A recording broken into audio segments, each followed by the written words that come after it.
কেউ অপরিচিত লোককে নিজের পার্সেলার ফোন দিবেন না করতে। এই মেয়েটি আমার কাছ থেকে ফোন দেওয়ার পরে 24 ঘন্টা নিখোঁজ ছিল। 24 ঘন্টার পরে এর বাপ মা ভাইরা ফোন দিয়ে আমাকে জিজ্ঞেস করছে যে মেয়েটি কোথায় আছে, সারা বাসায় যায়নি। তো বহু চেষ্টার পরে ইনশাল্লাহ যেখানে সে ছিল সেখান থেকে পাওয়া গেছে। তো ওর বাপ মা ফ্যামিলি সবাই আসছে, তাদের হাতে আমি এখন উঠাই দিব। আর আপনারা সবাই সতর্ক থাকবেন। আপনি কি হন ভাইয়া? অর্দুল ভাই আপনি? চাচা আপনি? খালা আপনি কি হন? আপনি তো মা খালা বোন সবাই ইনশাল্লাহ আসছে। তো আমার কথা হলো একটা মানুষ হারায় গেছে, এর মধ্যে ইনশাল্লাহ পাইছি 5 জনের থেকে। তো ওদের হাতে আমরা ইনশাল্লাহ তুলে দিচ্ছি। তোমার কি হয় এরা?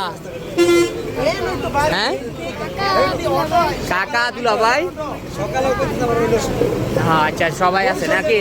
তুমি তাদের সাথে চলে যাও তো নাকি? সমস্যা আছে কোনো? আর তো ভাই দোয়া করবেন যে আসলে একটা মেয়ে হারায় গেছে, এই বয়সের মেয়ে আল্লাহর মতো খুঁজে পাওয়া গেছে। এটা শুক্রিয়া সবচেয়ে বড় বিষয়, আর কোনো কিছু না।